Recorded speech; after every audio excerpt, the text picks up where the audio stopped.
I'm doing early spring, and so I'm doing the 2 spring sections next year. Okay. So I'm already on the books for those 2. I'm just asking questions. Well, I sung your praises earlier, so. Yeah, you're pretty cool. I appreciate the good reviews.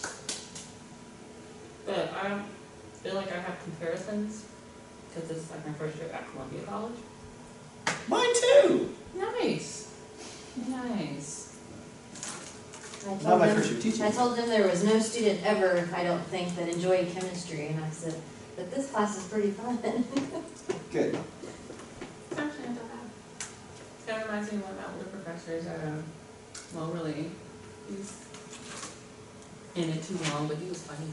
I will admit that chemistry is one of those things where even if you love it, it's still one of those, like, it's just hard. It's kind of like a really engaging math class. Like, Yeah. does such a thing exist? Mm-hmm. Like, how do you just talk about math for an hour or 3 hours and not just have your eyes go crossed? So, like, I mean, you got to have problems up on the board, you got to be working through them, you have to be engaging in some manner, but you can't, it's hard to do that with chemistry too, so it's just like... We have a day professor that's like that for math. I wouldn't take math with anybody else but her.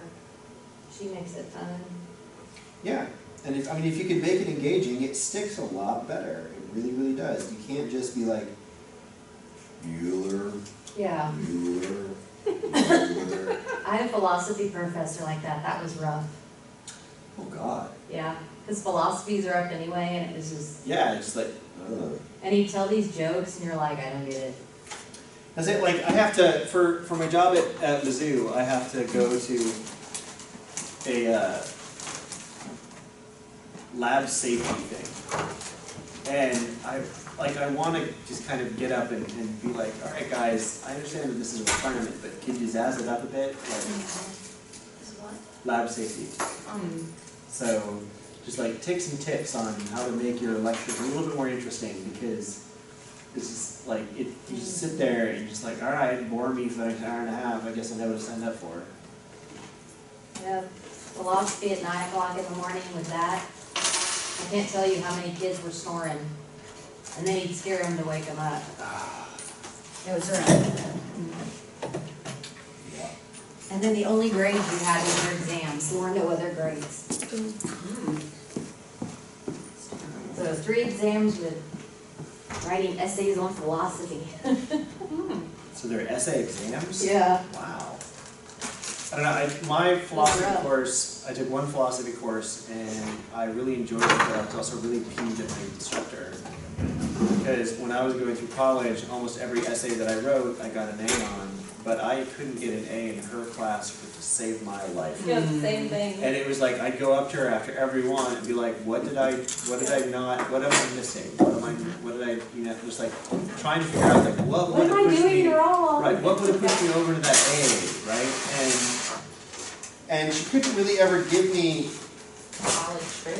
yeah, just is like, oh, well, there's always another. So I kind of got the impression that it was one of those like, if you have a small rubric, it's really hard to stay in that 95 plus category. That's how he was. It was. I mean, A students were getting C's, and they're like, what are we doing? Yeah, yeah. I was happy to get it with a B out of that class, so I was like, I'll take it.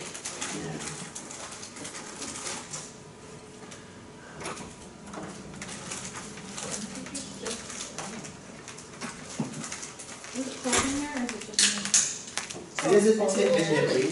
Just in here, yeah, just tip and nibbly. Kind of always is. A little on the chill side, going for some caffeination to stay awake. I've been fired. I don't take it personally. I don't take it personally. It's an evening course, which means the entire day has preceded it. I had a long day of walking all over the place as well, so I'm up here pacing back and forth and my feet are going, just sit down. You have chair open? Because I can't talk with my hands as much when I'm sitting down. Do you hit yourself? I don't know. I want to see it. Try Feeling the love. Just gotta say, feeling the love. Because he's a good one. Right. Ah! Smacking on the table. That's what I want stored forever on YouTube, is me smacking my face with my hands. That'd be great. That'd be awesome.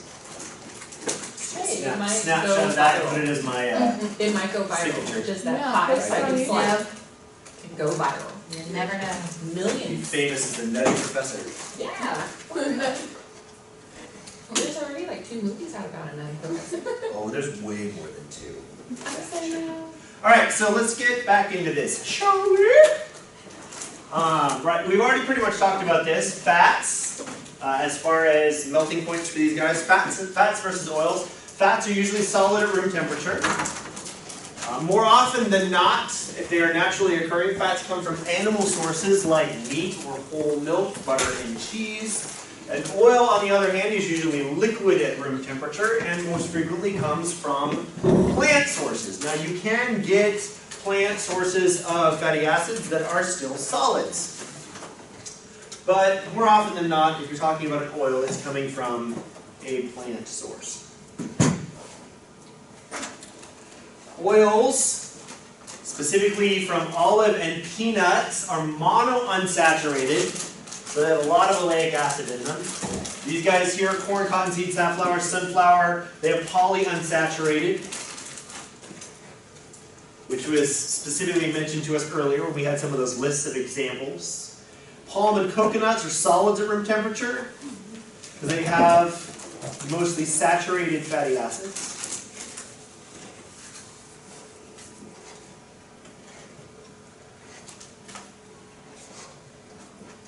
So what caused that difference? What causes that difference?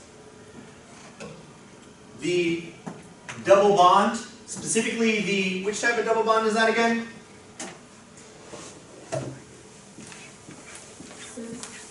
Very good. The cis double bond in these guys here. It's cis because we have either the hydrogen on the same side or the carbon chain on the same side. Either way, it's cis, meaning same, right? So we have these cis fatty acids that has that nice kink in it, and since these are single chain fatty acids, that means that every single one of those bonds has the ability to rotate. So even though they've drawn this for us in something that looks like it's still relatively stackable, right? But that's not the case because each one of these tails can spin around like a helicopter. So it's not eminently stackable. We have those double bonds in there that cause it to have all sorts of weirdness to it, which is why it does not stack up nice and neat at room temperature, which is why it is a liquid at room temperature. So we can have these mixed triacylglycerols as well, different types of vegetable oils. Different vegetable oils have different melting points. I had actually looked this up, not so much this table, but I kept trying to cook with olive oil because I love the taste of olive oil when you cook with it. But then I also kept just completely smoking myself out of my kitchen and burning my garlic. And I was really starting to peeve myself off. And so I looked it up and I was like, oh yeah, that makes some sense. Because the boiling point of oil is also different, just like the melting point of oil is different. And so I went out and found myself a different type of oil. So instead of olive oil to cook with, I'm going to say linseed oil, but that's totally wrong. That's kind of toxic. Yes. I use that for my wood products. Spontaneously.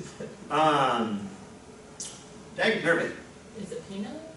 Not peanut. I do like Coconut. Canola oil. There we go.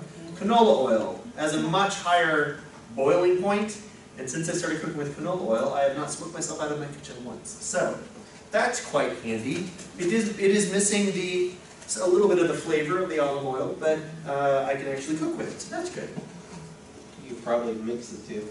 I probably could, yeah, throw a little bit of olive oil in there for flavor. Canola oil. Especially- Politically correct oil. Especially at like late in the stage, like throw a little of olive oil, like turn down the heat, throw some olive oil on there, and then just let it saute for a while. Because that's the whole problem, is that my oven, and therefore my pans, were getting past the boiling point of that oil, and so it's making a big mess and causing all sorts of smoke, and that was not good. So, We have some solids, some triacylglycerols that are solids, beef tallow, butter, or coconut. You'll note that it has in all of these guys that are solid, we have a very large component of the triacylglycerol that is saturated. That's the blue color for saturated fatty acids. The lipids that are down here that are liquids are triacylglycerols that have a lot of monounsaturated or polyunsaturated fatty acids, i.e. the blue is very small and the yellow and orange is very large.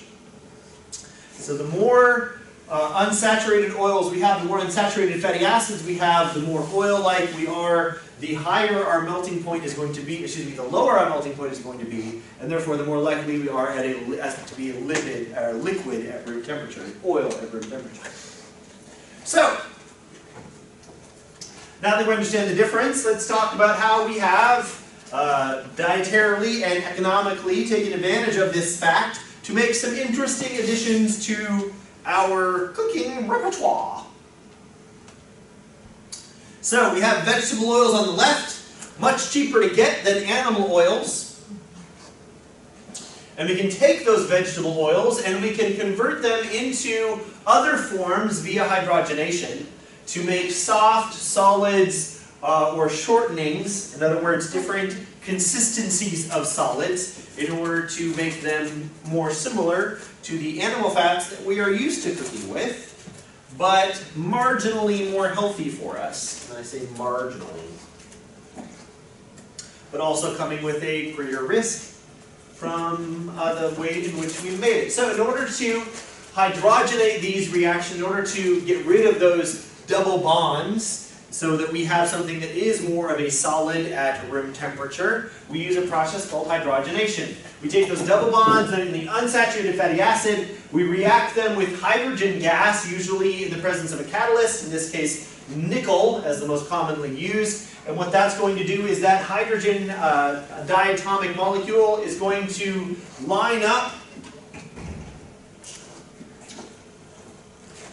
with that carbon-carbon bond, and so now what we can get is we can have a little bit of the line here forming that box. I've drawn that box as a way of illustrating the way these reactions occur quite frequently because it is the easiest way to visualize this occurring, and we can therefore have the movement of those bonds around so that we're getting the reformation of a carbon-hydrogen and a carbon-hydrogen bond and the breaking of a carbon-carbon and a hydrogen-hydrogen bond to hydrogenate that carbon, to eventually perhaps saturate that carbon chain.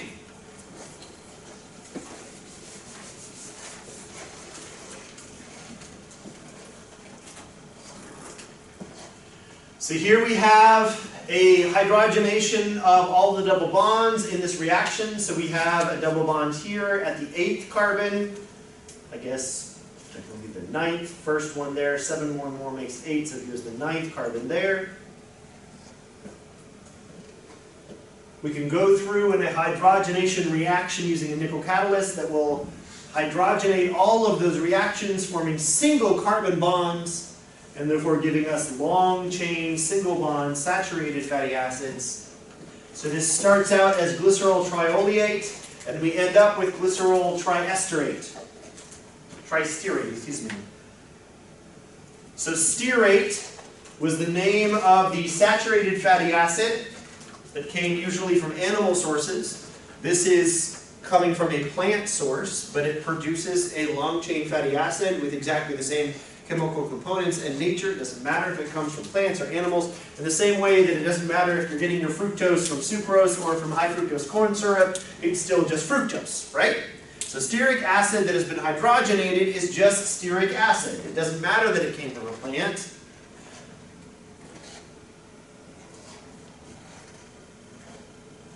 Hydrogenation is the addition of hydrogen.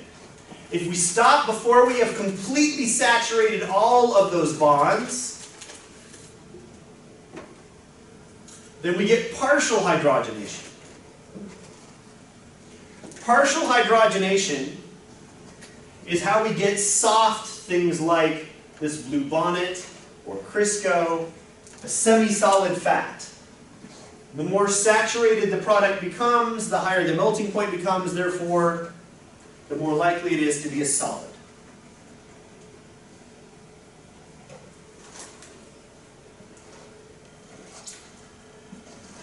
Unsaturated fatty acids can come with either cis or less likely trans side groups. When we start talking about hydrogenation, that's where we're getting into the possibility of spiking and increasing the concentration of trans double bonds. We're going to talk about that in a little bit.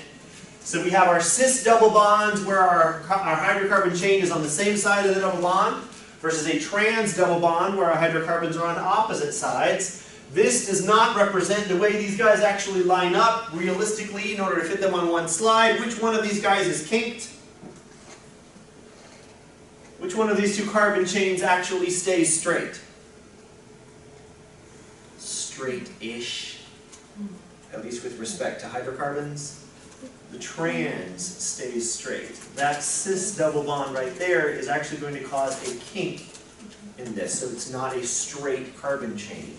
That is why our cis double bonded fatty acids are going to be oils, but our trans double bonded fatty acids are frequently still solids. We're going to see why here in a little bit. So during hydrogenation, we convert all of our double bonds to single bonds, or if we're doing complete hydrogenation, I should say. Once it's in your body, trans fatty acids behave structurally like saturated fatty acids, but they are not. It's estimated it could be anywhere between 2 to 4% of total calorie intake. Even chemicals that say they have eliminated all trans fats, it's not actually guaranteed. They may have dropped it below a certain detectable level, but they're still there. They accumulate within your body, and the more of them you have, the more it raises your LDL cholesterol and lowers your HDL cholesterol, something that may or may not mean something to you yet, and even if it doesn't yet, it will by the time we're done with this chapter.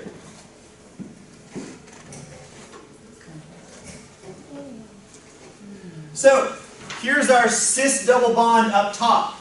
We are adding hydrogen in the presence of a nickel catalyst, and in this case, we're drawing a line down here to our now saturated fatty acid.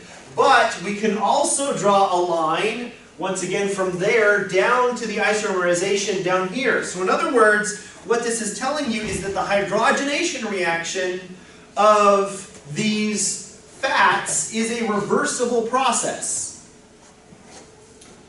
The addition of hydrogen can also, or I should say the reaction state where we are catalyzing the addition of hydrogen can also catalyze the loss of hydrogen. So we have the reisomerization where we can remove hydrogen, H2, from a carbon-carbon single bond, therefore creating a carbon-carbon double bond. And unlike in biological synthesis, which is done by the chiral use, or I should say the use of chiral enzymes, therefore creating one chiral outcome, when we're doing it like this, the hydrogen can attack from either side. So if you'll forgive me, I'll back up just a little bit to where that thing was right there, and I'll draw it again. So here, when we have our double bond, we can have the hydrogen come in on top like I had before, or we can have the hydrogen come in on the bottom and have that same process where we shift to form the single bond, right? Well, if we can do it from the top or the bottom for the addition of hydrogen, that means we can also do it from the top or the bottom for the subtraction of hydrogen. The chiral nature, or I should say lack of chiral nature, of a CH2 group in that carbon chain means that when we are catalyzing this reaction using a non-chiral entity, and the nickel ion is not a chiral entity, that nickel catalyst is not a chiral entity. And so what can happen is we can allow for the loss of hydrogen, therefore reforming a double bond. Except because this catalyst is not chiral, it means that it can create another cis double bond, just like we had before, or it could create a trans double bond. And if the only way that we know that our reaction is complete is by the state of the oil that we're working with, If we're hydrogenating this reaction by pressurizing a bunch of oil with gaseous hydrogen in the presence of a nickel catalyst, how do we know when we're done? Well, we're starting with an oil, and what's our end product? A solid, right? A fat. A solid fat instead of a liquid fat. So how do we know when the reaction is finished? Because we end up with a solid instead of a liquid. But how do we know it's solid because we have completely saturated it, or if it's solid because we have a bunch of trans fatty acids in the mix? And the answer is, when we first started doing this, we don't. But when we first started doing this, we didn't know that trans fats were a problem. We didn't know that trans fats were a thing. We didn't know that trans fats were something you had to worry about. We were just looking for a cheap way to make butter. It didn't involve killing a bunch of cows. Pigs and milk cows and otherwise. A way to get animal fats that didn't involve eating lots of expensive animals.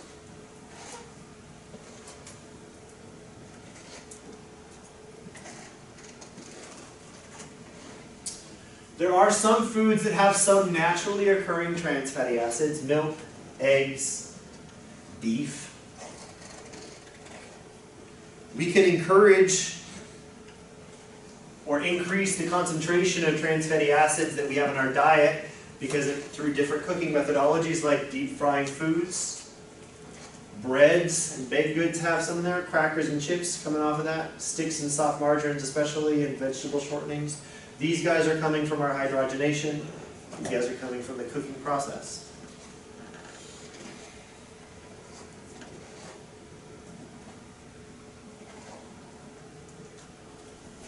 Alright, so what about hydrolysis of these guys? We talked about the condensation reaction that makes them, right? The esterification of fatty acids with glycerol.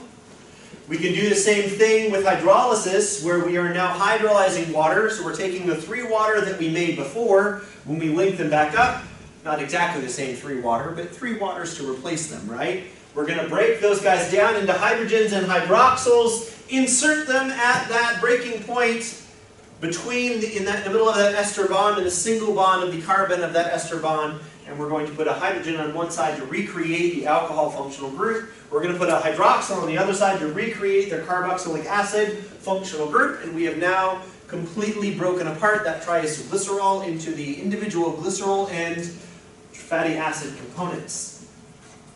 We can do this in the presence of a strong acid like hydrochloric acid or sulfuric acid, or digestive enzymes called lipases.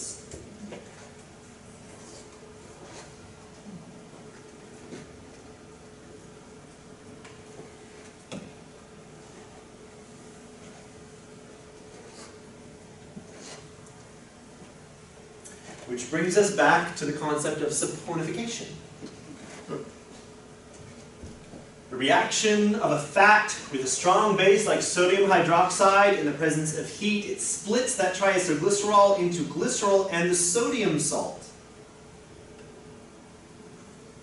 Here's where you can chime in with interesting factoids about making soap if you'd like, Christian, but that's the process of forming soaps or salts of fatty acids. So we're taking these fatty acids from fats and we're making a salt of them, which means that they can be precipitated and solidified.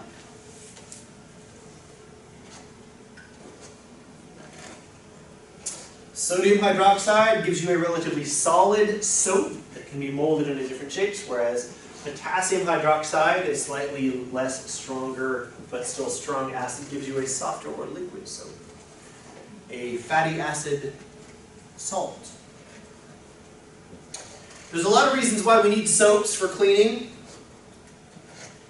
One, soaps are components of long fatty acid or long carbon chains, right? And like dissolves like. So if you're trying to get something off of yourself or out of your clothes that is not hydrophilic, that water does not like to play with, then what's the likelihood that getting it wet is going to get rid of that molecule? If that molecule is hanging on to your skin or to your clothing, if water does not play well with it, it is not going to dissolve. So we add soaps so that the things that won't dissolve in water can instead dissolve in the like dissolves like of those long fatty acid chains. What's another reason why soap is important when you're washing your hands? What's the other thing that soap does to water? It's the reason why water doesn't like fatty acids or long hydrocarbon chains in the first place. Water hydrogen bonds with itself, right? It likes to form that nice, tight surface tension. I mentioned the whole Bug's Life idea with the water droplet coming out of the water bottle when you're feeding it to the ant. Surface tension, holding it together. Soap disrupts that surface tension. Your skin is covered in ridges, covered in caves and valleys. Or I should say hills and valleys, not so much caves. Water, the surface tension of water is such that it doesn't actually get into all of those caves and valleys. In fact, hills and valleys. In fact, the reason why your fingers get the way they get when your hands have been in water too long is because of the uneven absorption of water into those tissues. Because water is not evenly distributing itself across all of those surfaces. So guess what that means about the dirt, grime, bacteria, and otherwise that are down deep in those valleys? Doesn't matter how hard you scrub your hands, you're not getting them off. Because water is not getting into those valleys. But add a little bit of soap, and that surface tension goes away. So now water can get deep into those valleys, get access to those bacteria and otherwise, and maybe now you can actually break them away and rinse them off.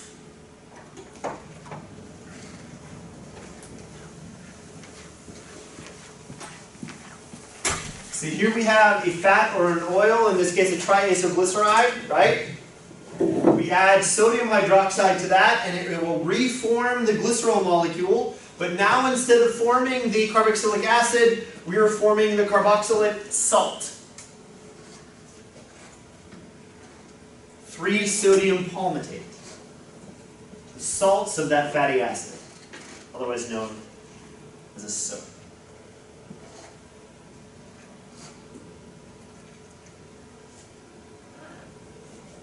Here's a lovely table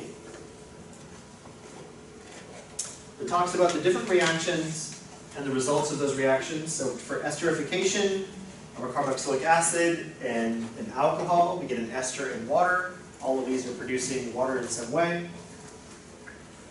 Hydrolysis takes ester and a water in the presence of a hydrogen ion or heat and gets carboxylic acid and alcohol. We take an ester and sodium hydroxide in the presence of heat, we can get a sodium salt of that carboxylic acid and the alcohol that we started from. We can do that same reactions with lipids. We take triglycerol and 3-sodium hydroxide and get that sodium salt of the fatty acid and a glycerol molecule. Just like back here, we got the alcohol. Here we get the glycerol.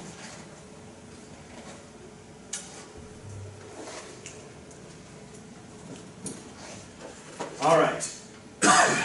That's a lot about the basic biochemistry of lipids. How we name them. They're common names mostly. How we combine them. The natural properties of them. Why they have the melting points that they do. The way in which you combine them to make triglycerides. And what we can do with them.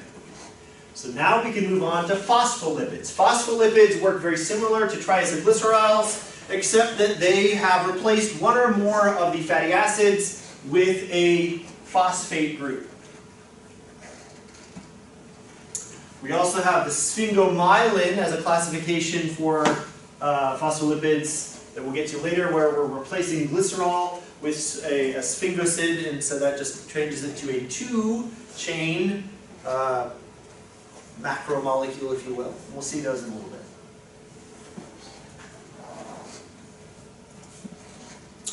Glycerophospholipids, 2 fatty acids and a phosphate group linked to an amino alcohol. Different amino alcohols give us different glycerophospholipids or different phospholipids by shortening. We're still combining them in exactly the same ways that we did before. It's still a combination of the carboxylic acid fatty acid group with the hydroxyl of the glycerol molecule, right? Resulting in an ester bond, which is why we have that special type of ester bond here, because normally when you talk about an ester bond, it has to be a bond between two carbons, right? With an oxygen in the middle and a double oxygen on one of those two carbons. Well, if it's not a carbon that's involved in that, then it's a phosphoester. If it's a phosphate that is taking the place of one of those carbons, then it's a phosphoester bond. It looks the same. It's going to have that single bonded oxygen with a double bonded oxygen hanging off the phosphate, in fact more than one of them. And that's what we call a phosphoester bond. And in this case we would have two phosphodiester bonds, because we would have that phosphate playing the role of the carboxylic acid combining with an amino alcohol.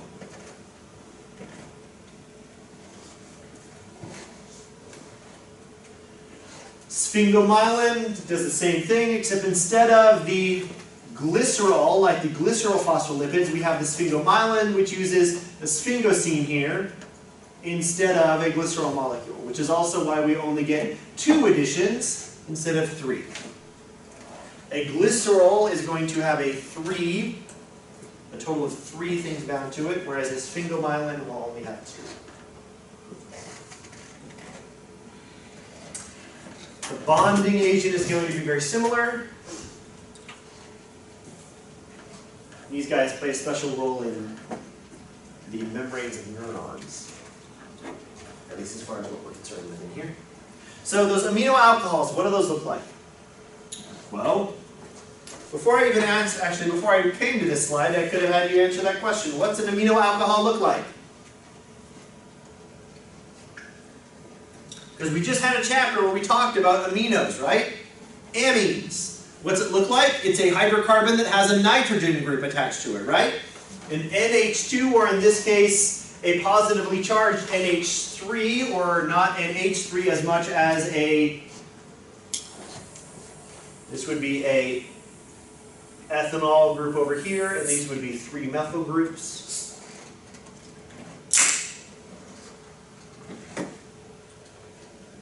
This is what we call choline. That's the common name for it. Here we have serine, which is just a straight out amino acid. Choline is not an amino acid that is going to be used in your body. Serine is. It's an amino acid because we actually have the amino group and the carboxylic acid group. But what we need here is an amino alcohol. It just so happens that serine has a functional hydroxyl group hanging off the end.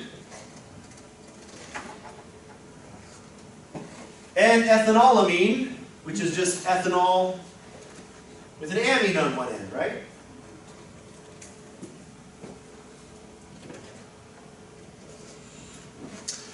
These guys are ionized at a physiological pH of 7.4, which means at normal physiological pH under the microenvironment, they're going to form ions which can then therefore react in solution.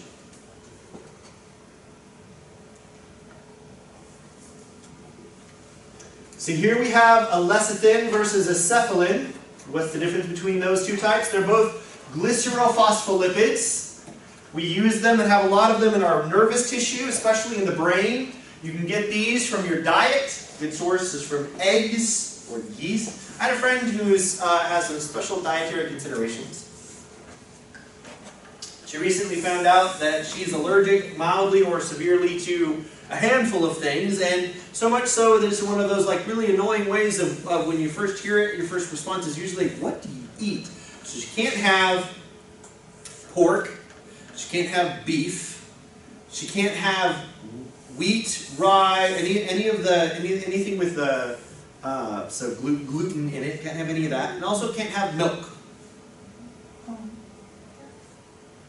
It makes coming up with a balanced diet somewhat challenging when you find out that you have antibodies to proteins of all of those things floating around in your bloodstream.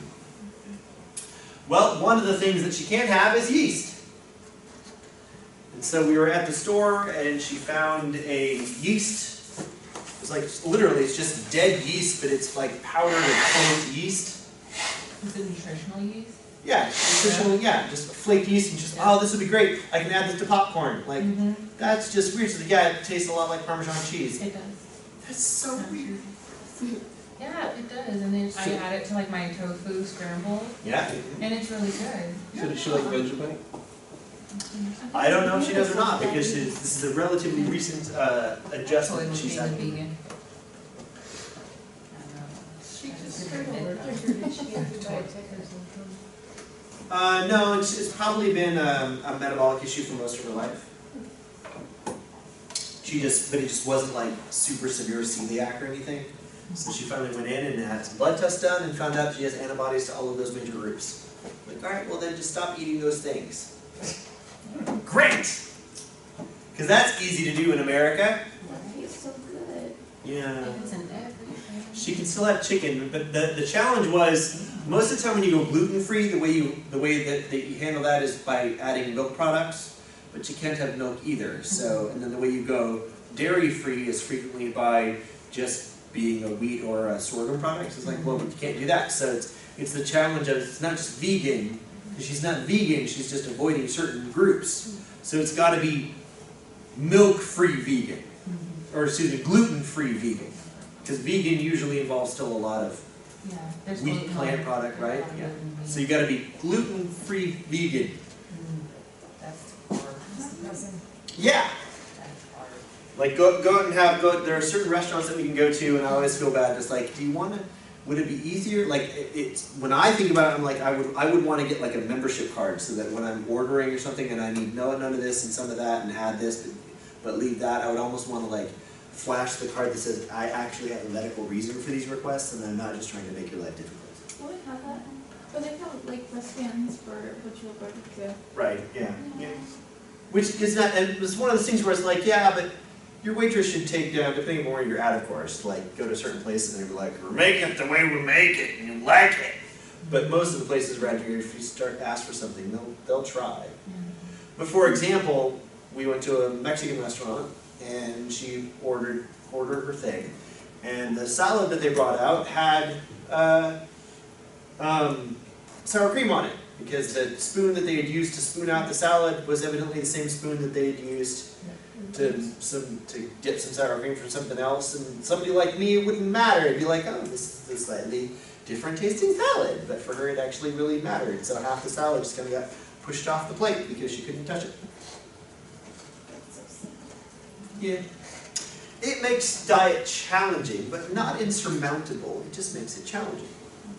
Which isn't a bad thing to actually have to be conscious of your dietary decision. It's way too easy for me. In fact, I didn't have time between what I was doing today and here to grab some dinner before I came here, and so I'm going to make a beeline from here to Taco Bell because I don't have to worry about any of that crap, and that's not the best choice I could make, but that's the choice I'm going to make. But I still won't get a Mountain Dew. It's a $5 box. Yes, that's what I usually do, yeah. Okay. But then there's like a medium drink. So Yeah, I'll get like a Diet Mountain Dew or a Or you lemonade. can get a tea. even though that has just as much sugar. No, right, that's the whole point. Is like the whole point is like I need to have the not sugar drink. Yeah. Get The it. problem with the Diet Mountain Dew would be is it still has all of the caffeine. And you don't want to stay up all night. Right. Unless you're making a test for us. Which you don't need to do. Not today. Not this week. Just a homework. That would be Get fine. ice water. Yeah, but then you're like, see, I hate that. Because like I'm Paying paying for a $5 whether I get the water or not. So I should get something with flavor to drink. Or do Sprite. Which That's a good still one. has a lot of sugar. No, I think they have like I'm a not life sure. water though. But That has no Yeah. calories. So be life water or something like that. Oh, yeah, I think it is. Sprite has sugar, but it doesn't. Let's all just talk about the menu at Taco Bell, shall we? Or we can get back to lessons. So, I'm sorry, did I remind someone of dinner? I may not be the only one who had to skip dinner to get here. So, lecithins and cephalins, what's the difference between these guys? They both are glycerophospholipids, which means that they are a 3-carbon glycerol molecule that's binding them all.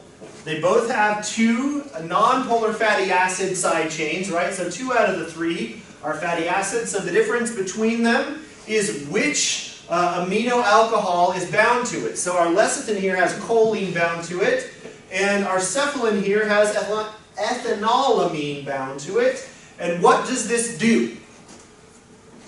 They have labeled these things by color for you, but what is true about this choline head or that ethanolamine head that is not true about these fatty acid tails?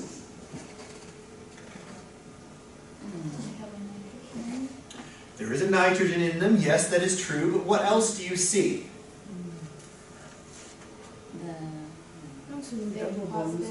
There's no double bonds, you're right, but they are charged. That nitrogen group has a charge to it. And what do we know about water and getting along with things? That's charged. It gets along pretty well with things that are charged, right? Now it's not getting along very well at all with these side chains with all of these carbons hanging off the back, right? So we would still not call this something that dissolves in water very well. But it does increase the solubility to a degree by adding a polar charged side group. Certainly more so than if we replace this with just another fatty acid, right? Then we would get something that is not soluble in any way. So, those glycerol phospholipids have this dual nature of having both a hydrophilic phospho group and also hydrophobic or non-polar hydrocarbon tails. So we have our polar head that is ionized and therefore is very strongly attracted to water. Water likes to hang out with that part. But the non-polar hydrocarbon tails are very much not soluble in water. And what we get therefore is the formation of membranes. Phospholipids will spontaneously form membranes. And what I mean by spontaneously is it does not take any extra addition of energy or enzymes or organization. And the reason is because, once again, the guy behind the curtain that nobody likes. Entropy. Water likes to hold on to that polar head, but it does not like those hydrocarbon tails. And so what entropy will do is pay for the reorganization so that all of those tails will hang out together and all of the heads will point outward towards the water. And that will cause an organization of either very tiny soap bubbles, or if it's slightly larger, it can cause the formation of micelles, which are small soap bubbles, or if it's even larger than that, it can cause the formation of phospholipid bilayers, which is exactly what your cell membrane is, a phospholipid bilayer. This is why I told you that your cells are just soap bubbles. They are made out of the same major components as soap, fatty acids in the form of these glycophospholipids, glycerol phospholipids, with the amino group heads that make them associate with water. We can take that glycerol molecule, which you note has a single bond between those three carbons, and so that charged end, we can fold it over to the opposite side, creating a very hydrophobic non-polar portion and a very hydrophilic polar portion, which allows water to force these things to associate together, keeping the hydrophobic tails together and still playing with the polar hydrophilic heads.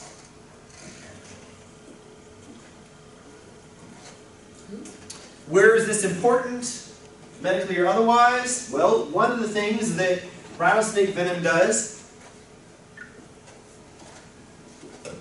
as opposed to the neurological toxins of a different group of venomous snakes, these guys, this group of snakes, have a gland that produces a very saliva-type solution with enzymes in it. When it's injected through the fang of a snake, it has a phospholipase, an enzyme whose job it is to break down the phospholipids that make up the membrane, primarily of your red blood cells, because that's what it's going to run into the most, which is going to cause some major damage to the tissue where that venom was actually injected. Read a story recently on YouTube about Yahoo, about a guy who almost died because he was out camping with his wife and was surprised by a rattlesnake, and so he grabbed the shovel and cut the rattlesnake's head off. And if that's where the story ended, you would wonder how he died then. Well, what he did next was he picked up the rattlesnake's head while trying to get rid of the thing, and the rattlesnake's head, which was no longer connected to the body, which was no longer connected to a functional brain really, that snake was still able to move the muscles in the mouth, and it envenomated, it bit him as he was holding it, he wasn't careful enough about it, and instead of injecting a portion of the venom, it just injected all of it. Why is it not connected to the brain? Well, a functional brain that has been cut off from the rest of the body is not going to be very functional for very long. Same idea of when you have your head cut off, you could still blink for a few minutes, but there's not a lot of higher order thought going on. But these things can still react, and more to the point, a head that has not yet begun to decompose, that venom is loaded and ready to go. That fang is a hypodermic needle with a sac of venom at the back of it with a muscle wrapped around it whose sole job is to squeeze. So that guy got a massive dose of venom. Most of the time when rattlesnakes envenomate, especially the adults, they don't actually inject all of their venom. They inject a portion of it. Because one could imagine that a mouse doesn't need to have two full venom sacs injected in order to kill it. They also don't like using venom when they bite you. A significant portion of rattlesnake bites are what are called dry bites. In other words, the rattlesnake bit you, but it didn't actually use any venom, because why would it? It can't eat you, you're too freaking big! Just wanted to scare you so you would leave it alone. Venom is an expensive thing for these animals to make, and so why waste it on you?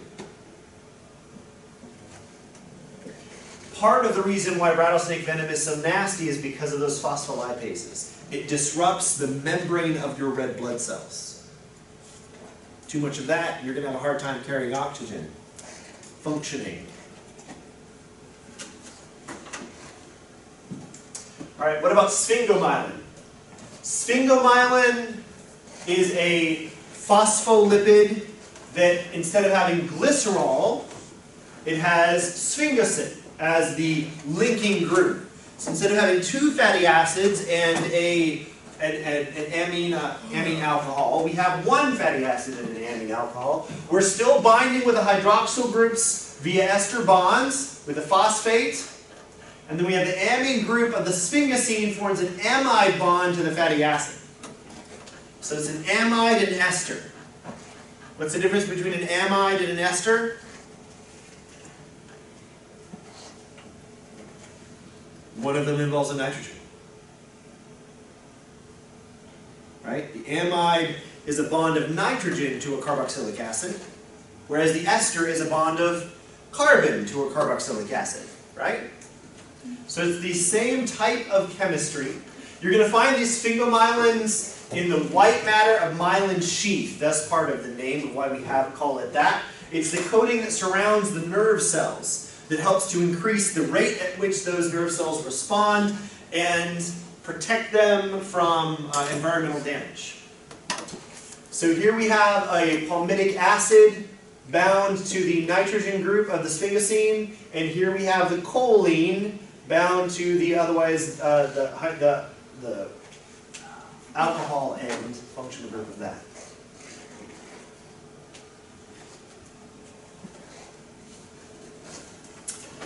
Alright, so now we're going to get into some weird physiological and dietary aspects of how fats play a role. And some of it's going to make sense, and some of it's going to be, why is this in this chapter? Oh, it's because it's about fats.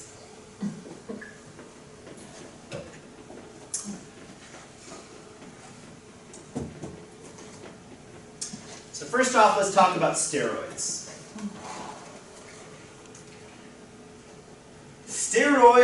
The steroid nucleus is effectively cholesterol. It's the 4-carbon ring. Now we can number this like this. We have our 4 carbon rings. All steroids are going to start with this basis of these 4 carbon rings. We can start them with A, B, C, and D. A here, B here, C here, and D there. We'll start at that number 1 carbon right there just because this is a huge ring structure. We just kind of have to agree on where to start here, guys. So this is just, there.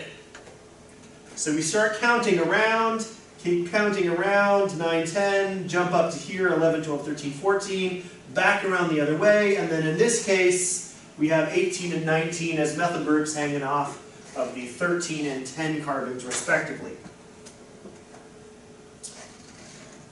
This is the steroid nucleus because all steroids, including cholesterol, are going to have that 4 ring structure. And so what's going to be different between them? It's not going to be how many carbons there are or where the double bond is necessarily, although you'll note that there's not a lot of double bonds in this ring structure so far. So yes, that will matter, but it's not, there's no such thing as an omega-3 steroid, shall we say, right? There's no end point of this. It's just what else do we add to that steroid nucleus? Where is it? How long is it? That type of thing. Here's cholesterol. There's our 4 rings. We have those same 2 methyl groups, but now we have an additional hydrocarbon ring out here and a hydroxyl group down there. The most important and abundant steroid in the body. You can get this from your diet. You can also synthesize it yourself.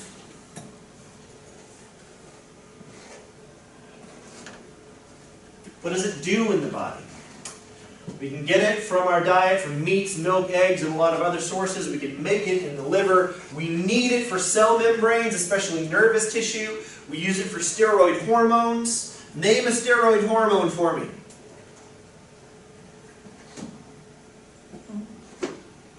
One of them might be obvious because it kind of has steroid in the name a little bit. Corticosteroids, sure, are medical steroids, yes.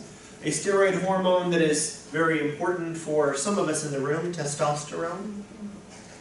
Another steroid hormone that doesn't give you a clue that it's a steroid hormone, that is the pair, if you will, to testosterone. Estrogen is a steroid hormone. It doesn't give us a clue that it's a steroid by having a nifty oin or anything like that, it's just estrogen. Cholesterol, when we get it at high levels in our blood, can clog the artery by combining with different chemicals and platelets to form large plaques that can partially and or completely clog arteries. My grandfather, at the age of 61, went in and found that his left artery on this side had been completely blocked. Zero passage. And so what had happened was evidently that had happened slowly enough over the past 10 or so years of his life that the other side had actually grown blood vessels across the gap. And so his entire brain was being fed by one artery in his neck. Because it happened slowly enough. If that had filled up a little bit faster, he would not still be around. He would have been dead. Right. What's that? Right, yes. Well, I don't know how much of this is survival of the fittest, because here's the problem. He was my grandfather at 62, and therefore not only had he already had children, but his children had already had children. So any genes for having a screwed up or super functional neck were already passed down or not passed down. The damage was already done. So what happened to him? He's still alive. Really? He's kicking it for different reasons, yeah. So they went in and had to completely cleaned out that artery. Right. And now he's likely dying from other reasons, because that's what happens when you get old. Yeah. Life has a 100% risk of death. Mm-hmm. When you hear that, then Unless you're immortal. more cautious. Working on that. Are you? If you figure it out, let me know.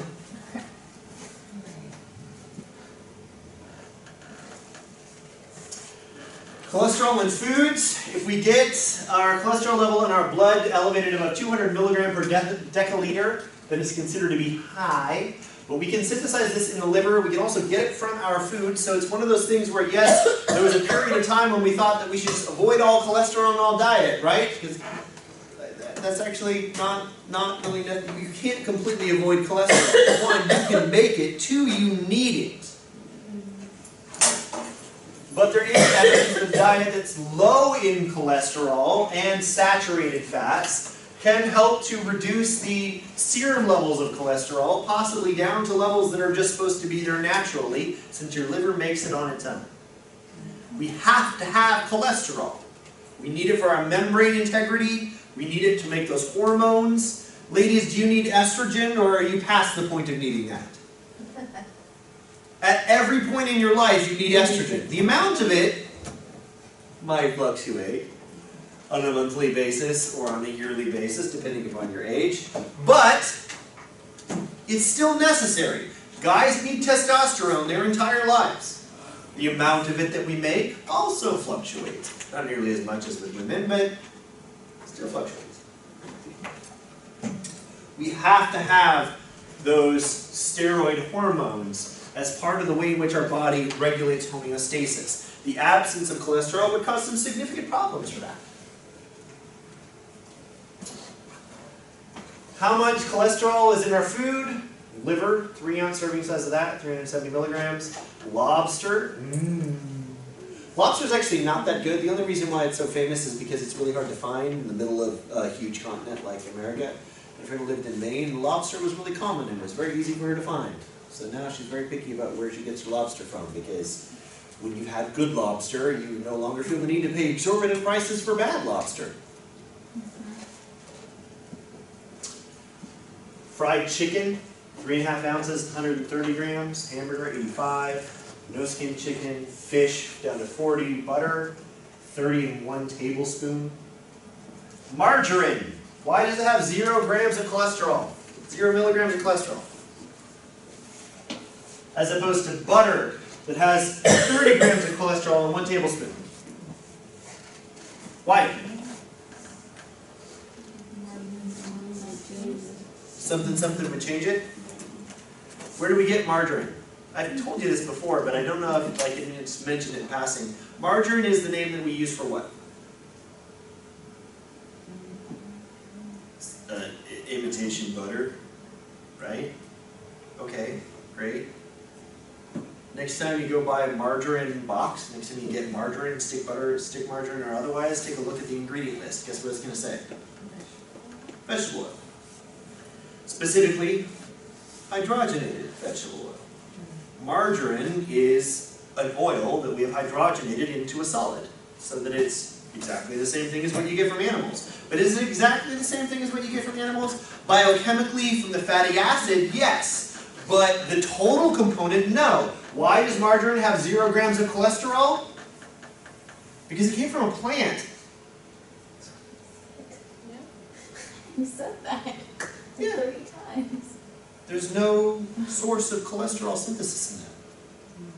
Take a bunch of fat from cow's milk, though, turn it into butter, and what do you get? Deliciousness. With a little bit of cholesterol. Does that make it bad? No. I mean, if you have really high cholesterol, then maybe you shouldn't be eating regular butter. Everything's in moderation, though. Right, exactly. Life's in moderation. Life is all about moderation. Margarine with high cholesterol. Here's the problem with, but there's a problem with margarine though. Margarine gives you 0 cholesterol, but what does it come at a risk? How do we get margarine? We hydrogenate plant oils, and that comes at a risk of trans fats. So, great for cholesterol, still might be bad for you. You used to just dump this a lot, but. And or most places that make margarines now will still make an attempt to eliminate trans fats, because we know it's a problem now, but once again, as a knowledgeable, educated person, you should realize that any of that process, because it is not enzymatically driven, it's gonna make them, and our ability to get rid of 100.000% of them is non-existent. So even if we can get rid of 99.9999%, there's still some in there. But once again, all things in moderation. A little bit of it probably isn't gonna kill you, at least not before something else does.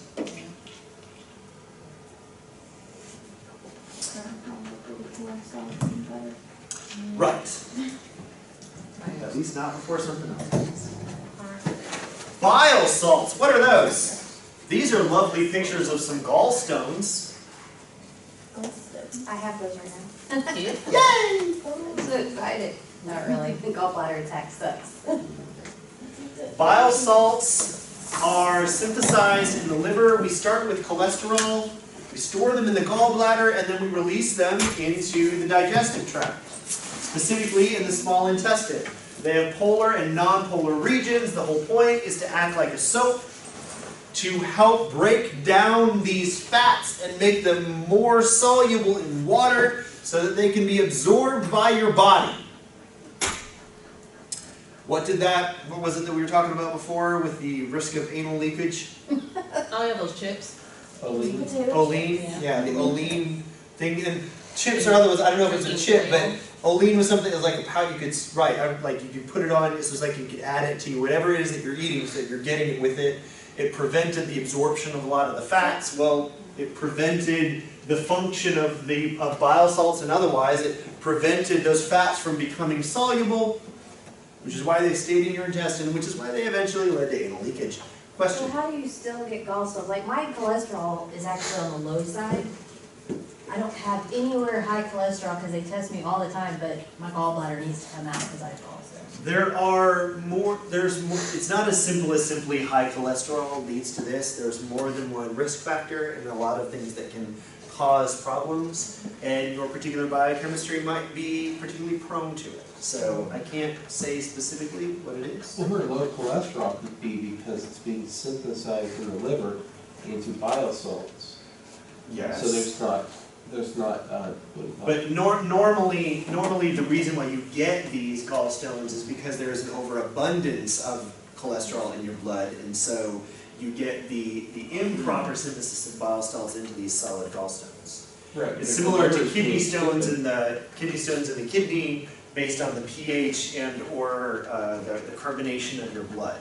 So, which is one of those things where it's like my kidneys are probably loaded with kidney stones because of how much Mountain Dew I've drank in my life. Yeah, they told me to get off the soda that would help alleviate not so many gallbladder attacks. Because I'd rather give birth than have a gallbladder attack. That was horrible. I have heard that passing a kidney stone is Oh my one of the God. most painful experiences a man can ever live through. Yeah, my husband's had kidneys. I'm not looking forward to that, but I'm sure my kidneys are loaded up with them.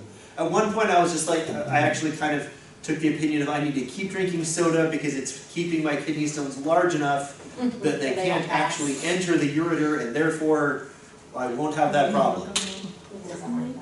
Not quite.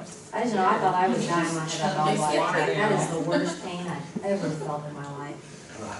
Horrible. I'm not looking forward to the experience of I passing. thought it was a heart attack because it was like right under right here, and then I started thinking about it, I'm like, that's my gallbladder. Yeah, that's a little And I low. knew I had stones, we found it on the scan before I had problems, but. Yep, I have not yet. I have not had a reason to go in and have them do a ultrasound of my kidneys to find out whether or not I have massive kidney stones. I anticipate that I do. I can't have drank that much Mountain Dew for that long and not have Yeah, they said that something haunting my future. my husband drank Mountain Dew, I mean like tons Yeah, of it. a liter or more a day Yeah, for years. tons of yeah. it. And he had kidney stones. He doesn't drink it anymore and hasn't had any problems. But yeah, he was in the bathroom dying. He's just like, oh my God. Yeah. Like, give me morphine type of. Yeah. Do you recognize the cholesterol? Do you see the steroid nucleus? Our 4-ring structure right here. We even have that same hydrocarbon, or not the same, but a very similar hydrocarbon coming off the end.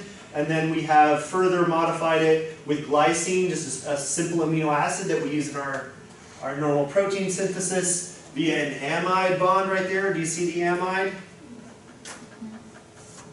Carbon double O bound to an N. And here's the salt. So that's a bile salt with our polar end and our non-polar end, so that it can more easily associate with fatty acids to help them become more soluble in liquids. Sounds like a cat.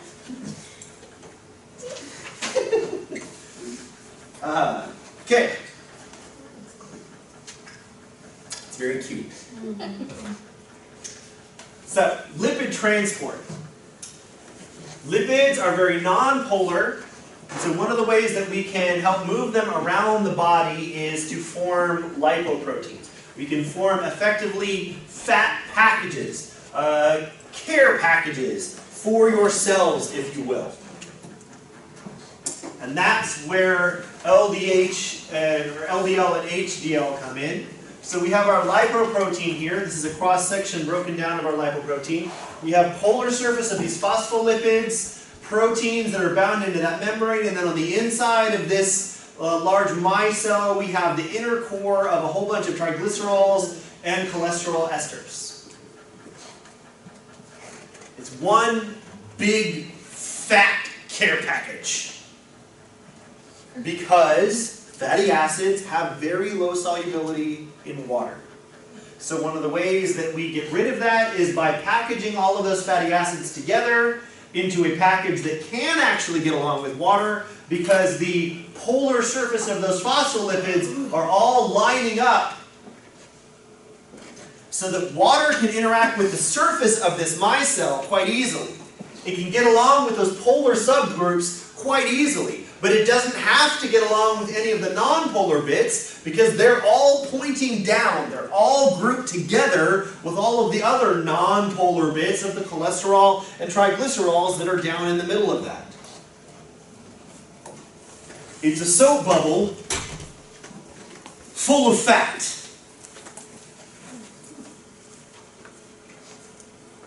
They are soluble in water because of that polar interaction, giving water something to hold on to, giving water something to associate with, the hydrogen bond. They differ in the density, composition, and function of both the fatty acids inside them, as well as what enzymes are found in the micelle membrane of those particles. So we have LDL, HDL, and we have the component here, triglycerols. In LDL is about 6%, 4% in HDL. Phospholipids, the component changes. The cholesterol levels changes. Cholesterol esters change. The protein component changes. So different lipoproteins in the body have different compositions because they are made out of different groupings of fatty acids and otherwise. They are the transport vesicles, the transport mechanism for these fats as they move around the body, moving between your muscles and your liver, bile salts collecting them within the body and absorbing them, taking them to your liver so they can be converted and used, packaged and repackaged, delivering these fatty acids all over your body.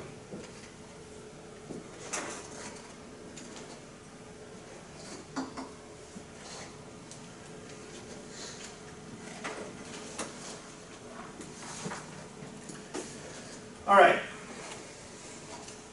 Where are we at? 70 of 83. We might actually finish this today. About a half hour left to go talking. Steroid hormones. They're going to start with that same steroid nucleus that we had when we were first introducing this section of this chapter, right? That same 4-ring structure. Hormones are by definition molecules that serve as chemical messengers within the body. There's a lot of different hormones in your body that all carry different messages. And like many other messages and the way in which we understand and interpret them, it will depend upon your understanding of them as to whether or not they mean anything to you. If I were to show you a message written in Cyrillic on the next slide, how much of that would mean something to you? Anybody in here speak Russian? Anybody here read Russian? Then maybe it would mean something to you.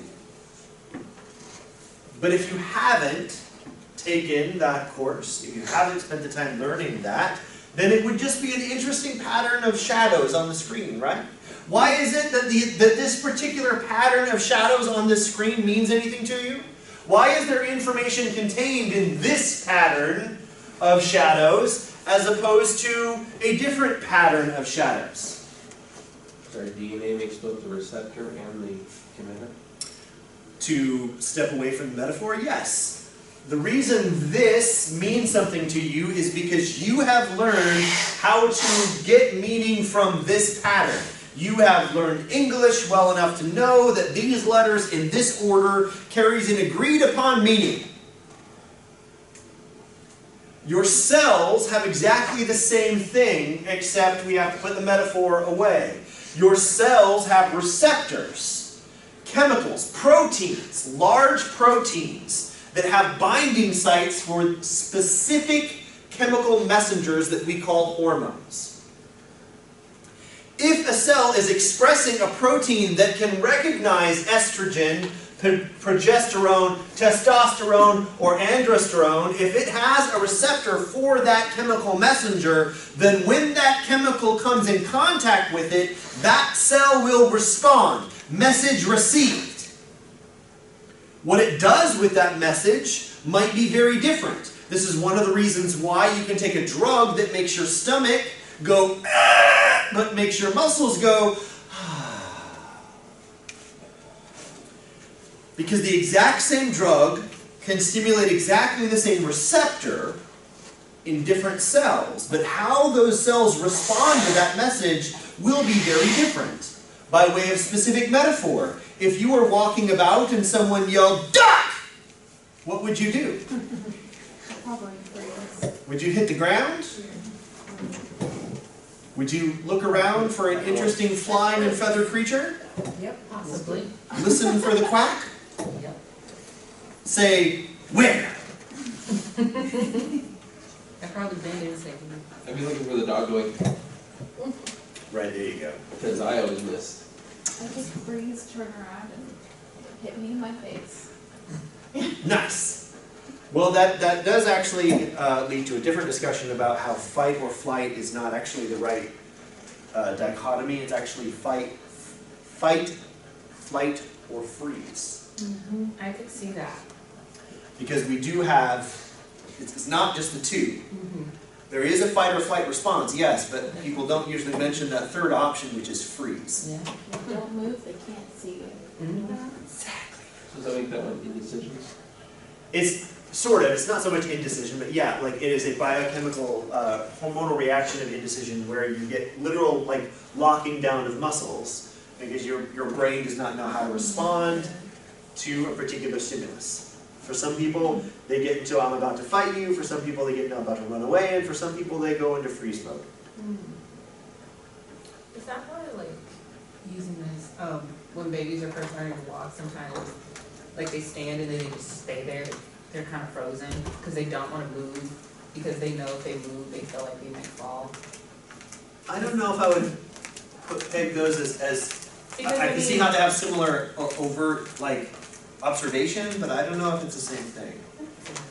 Because I don't know if a baby is really responding with a fear response. Well, I mean, fear of falling. Just trying to catch themselves. Right. Balance Because themselves they're out. out of balance and they know it's falling. But the reason why I wouldn't group it with that is because a freeze response versus fight or flight is usually like almost like a tetanic muscular contraction. So it's not.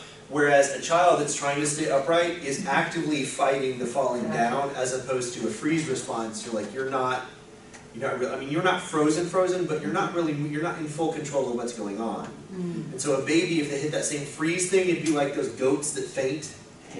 Like, because that's the problem when a goat that faints, they get so excited their muscles literally lock up. So they're like, and then they just fall over. Which is a totally different interesting story about why we bred those goats, because those goats are up. That's just dumb stupid! Unless, of course, you're trying to raise a bunch of really expensive sheep and you have wolves. Throw a few goats in there that will go, woof! Thud. And the wolf will eat the goat instead of the sheep. Wow. That's so sad. It's payback for the Judas goat. Is it the same reason rabbits do that? My grandfather used to raise rabbits, and they just go, Yeah, okay, yes. Although not all rabbits do that, but yeah, rabbits, yeah, I think that is very similar from my limited understanding of this, but it's a similar problem. But that's also because of the rabbits that we breed. Wild rabbits no, they don't do do that. that. But it's just funny The because same way they that wild make this goats- funny sound like eat and then just fall over. Yeah. Yeah, like, I'm like, did you exhaust yourself? What's the deal here? and the whole point is they just need to calm down. Just you Yeah. give them a minute, and they'll stand up and walk away. But you walk up and go boom, get really excited. Yeah, the rabbits will do that too if they get really, they get really excited like something's bothering them, they just fall over. Right. So the point of this is, to bring us somewhat back on topic, is that we have hormones that are chemical messengers. And we have cells that either do or don't have the receptor to receive that message. So in the same way that if you were to take this slide and take it to somewhere in South America or the middle of the Tibetan Plateau, the amount of information, the number of people that would actually get something meaningful out of this would drop precipitously. Because they may not have the education to understand what this pre-agreed upon order of shadows means. If you have cells that don't have receptors for testosterone, then it doesn't matter if there's a buttload of testosterone in their immediate environment, they can't hear it. It's like your grandpa who doesn't have his hearing aids on. Somebody could be talking at him for 5 minutes and then completely oblivious. They don't get the message. Is that why certain people can hear like higher noise frequencies? That's a different thing. The higher frequency, especially as younger versus older, like there's this big thing going around right now about whether or not you hear 2 different words or something like that. Kind of like the blue dress versus the white dress. Laurel and the Yanny. Yeah, Laurel versus Yanny. Right. So that has to do with the way our inner ear ages, as far as how we hear things. And so one of the first things to go as we age is the ability to hear high-pitched sounds. And you can actually test this, and not even with the Laurel or Yanny thing, just Google hearing test on YouTube. And what you'll get is, if you're listening to stereo headphones, you can actually listen to something where it'll walk you through that same pitch of noises. And so one of the things that kind of a slap in the face for me is an understanding of I'm getting old, is listening to one of those things and having my headphones on and realizing that one of my ears is worse than the other. Yeah. Because on one ear I can hear like the scale keeps going, and in the other ear the scale stops halfway up.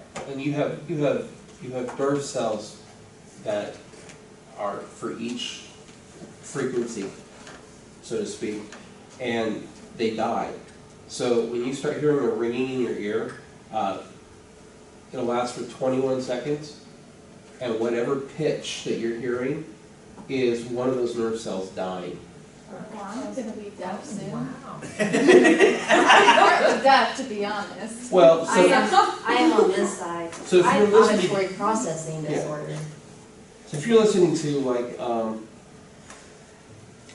loud music over 104 dB, and you take your headphones off and you get a couple of those going, you're literally killing. It's called acute frequency attenuation syndrome.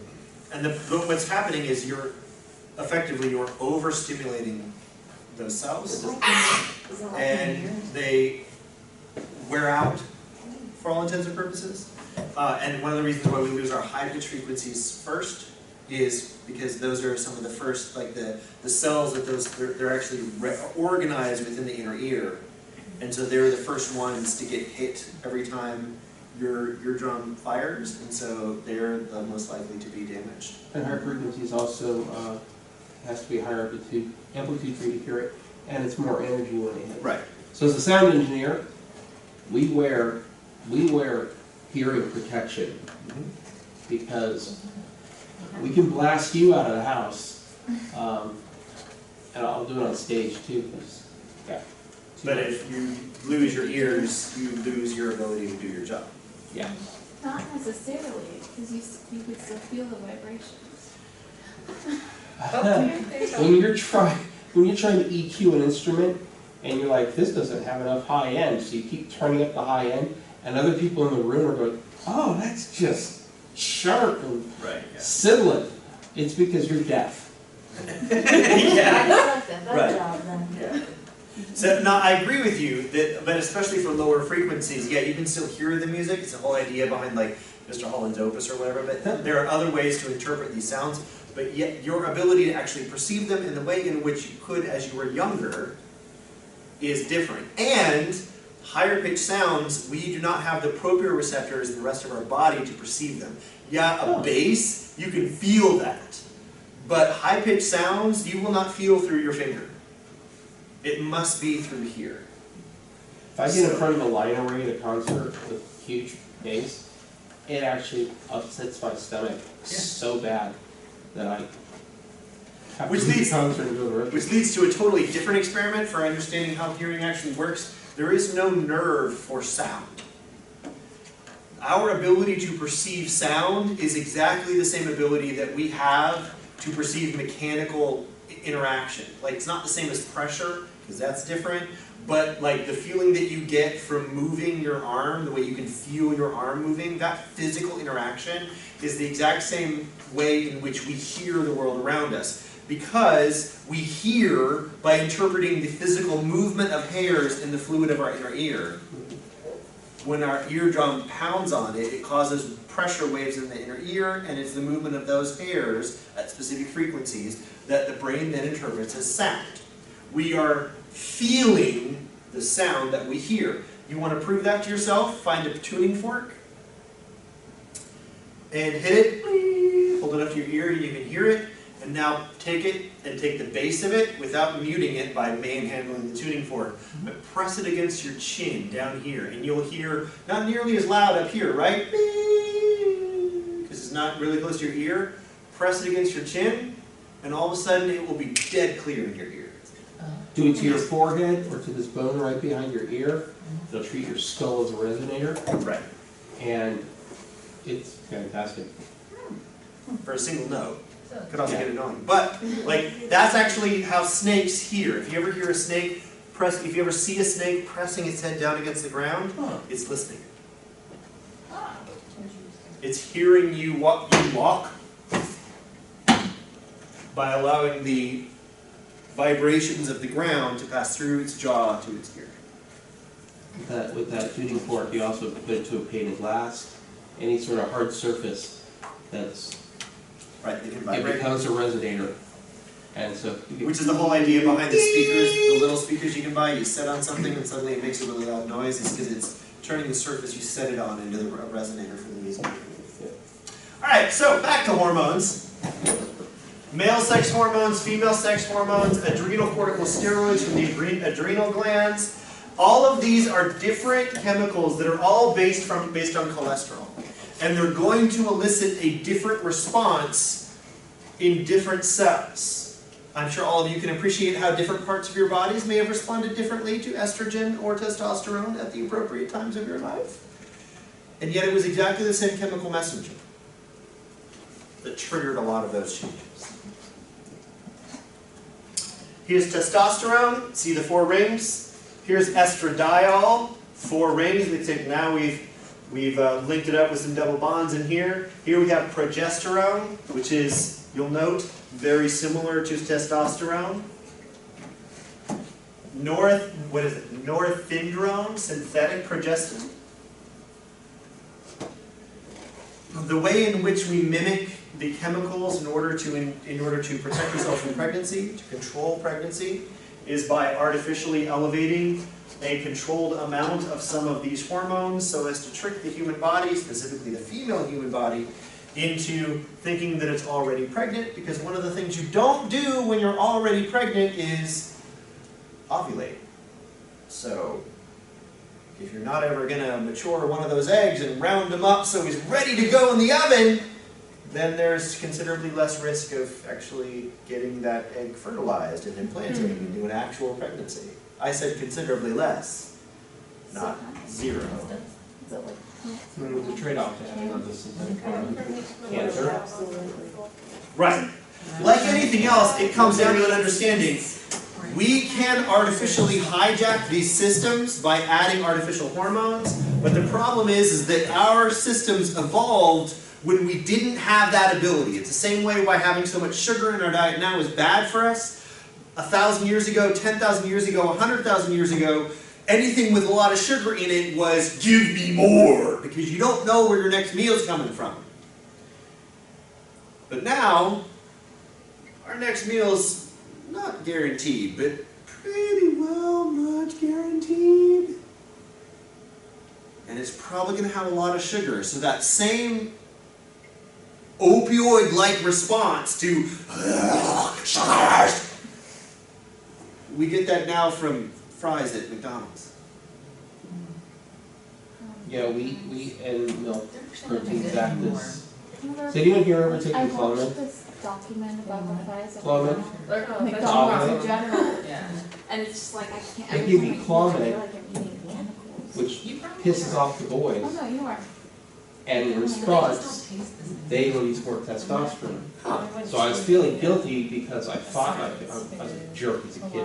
I fought my parents to get the hormone injections, failure to thrive. And Dr. Weinstein over at the university said, actually that's a good thing. We don't do that anymore. We don't Yeah, they don't. inject testosterone into people Right. because that makes your voice shut It down. was barely. So instead we give them Clomid, but I never ovulated. No, thank you. I've been on this stuff for years. But then again, it's like. once Which they- leads us to anabolic steroids. Like I've never seen test where. I'm allergic to birth control. Okay. Yeah, Unfortunate. That really is. like my whole family. Pumps out. Like the. Anabolic steroids are forms of testosterone. Because believe it or not, females need testosterone too. And your bodies respond to testosterone in a very similar manner. Now, once again, normally your bodies would only be making the appropriate levels of testosterone for how your genetics tell you that you should or should not have. But if you need to, you could find yourself some illegal forms of anabolic steroids and inject them into your body, and therefore hijack those systems. And those systems will respond as if your body was the source, as if your body knew what it was doing and is now doing it intentionally. And by adding anabolic steroids, you can increase muscle mass or otherwise, but it would also lead to fluid retention, hair growth, sleep disturbance, liver damage, and the shrinking of your natural source of testosterone if you have such a thing, which is why it also leads to behavioral problems, which is where the term roid rage comes from. And it leads to all sorts of adrenal problems later in life because the addition of anabolic steroids can, as mentioned earlier, cause the decrease of your normal testosterone driving functions like your testes from doing that job because your testes monitor how much of these chemicals you have in your body. And if there's too much of them, then the natural response is for them to go, well, gee, I must be doing too good of a job. And so they stop making those chemicals. And so then if you stop artificially elevating them, they don't pick up the slack. They recover eventually, don't they? I would imagine it depends on how much damage has been done. Yes, if it was a little bit of a drop, they would recover. But if it's a large enough drop that you're noticing it, then the damage may already be done. So it's damage, not just the feedback loop. Correct. Because there are physiological changes within the gland. Okay. It's not just, I'm gonna turn down the temperature because something else has already turned it up. It gets down too far and too low, it shuts things down, it can't just regenerate, it can't just turn it back on. Because all the feedback it's signaling in the female reproductive cycle is just, oh my gosh. Oh yeah. Well, if you're impressed by that, then apply that same level of careful control of a whole bunch of different hormones, some of them going up, some of them going down with different timing responses in different areas of the body in order. Like, okay, take that level of complexity and appreciation for how complex the system is and apply it to everything. Because that's what your body does on a daily basis, is something that complex and more applied to everything. Because you are a few trillion cells, and the ones in your toes can't get food unless everything else does what it's supposed to. Unless your lungs are functioning, and your heart is functioning, and your brain is functioning. Like, all of this has to work together. So yes, it's incredibly complex, but so is everything else that you do. True, but that cycle is a programming nightmare to write it as an algorithm, because Sure. at any point in the cycle, if something goes wrong, the woman's body knows how to back away from it and return back to stasis and prepare for it. It's Right. I mean, My point is computers though becomes that a gland. that same complication can be said about our calcium homeostasis. Really? Yeah. It's not as many hormones involved in that single transaction, but yeah. Our ability to maintain homeostasis is an exceptionally complex thing, and it's how we maintain water homeostasis, temperature homeostasis, calcium homeostasis, potassium homeostasis, everything. Because if any of it goes out of whack, it could kill you. Can't I just Or just be mildly women are annoying. really, really awesome? What's that? Can't I just keep thinking women are really, really awesome? Oh, that's fine. You should think that. But I'm just saying, like, apply that level of understanding to everything. Or that level of appreciation. And not just in women, but also in men. But yeah, it's an impressive thing that their bodies We manage. don't make new glands. No, we don't. Adrenal corticosteroids. These guys are made by the adrenal glands on top of the kidney. Aldosterone regulates electrolytes and water balance. Cortisone increases blood glucose levels and stimulates synthesis of glucagon in the liver. Your adrenal glands also produce the thing that they're named for. Adrenaline? Glucagon? Cortisone increases the synthesis of glucagon in the liver, yeah, for energy storage. Yeah, glycogen. For energy storage. Glucagon. I'm sorry, I apologize. Glycogen. I was like, Well, I mean, that might be aluminium. I didn't know if there was another pronunciation. They're slightly different. Okay. So, you have hormones all over the place. This leads to a chapter, or perhaps an entire semester, or perhaps an entire PhD on endocrine system. That's about as far as we're going to go.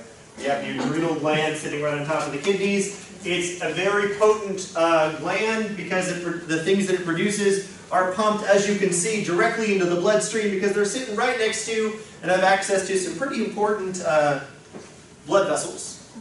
So what gets dumped into them gets immediately redistributed very, very quickly throughout the rest of the body. 80% of our blood is for our kidneys. What? I think 80% of our blood goes through our kidneys, and the rest of it is for maintaining the rest of the body. Because there are filtration system. Right. So each cycle that blood goes through, 80% of it is filtered, and then plus the kidneys, and I didn't know this, are responsible for signaling blood genesis and also for blood pressure. Yeah. And so, yeah. Okay, that's fascinating too. Right, exactly. Like everything else in the human body. fascinating? My daughter has a kidney in her pelvis. Ow. She has a pelvic kidney. So she has a third kidney, or just No. one's really low? She's got one where it's really low and inside her pelvis. We didn't figure it out till she was pregnant, and they scanned her and they're like, Where's did you your other know kidney? you have a pelvic kidney? And we're like, no. Right. But yeah, the tubes are really long and it's, I mean, down in her pelvis. It's Interesting. really fascinating on scan.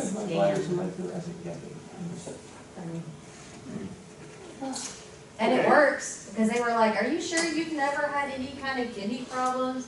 You know, anything? She's like, nope. So did she have to peel That out she- more than a normal Nope. pregnant woman? There was never any problems growing up, never any problems ever. I think when she gave birth, she probably peed. They watched her during her pregnancy because it was right there next to everything. All right, That's awesome. so we have a little bit of this to talk about for cell membranes. A whole like 8 slides. Mhm. There it is.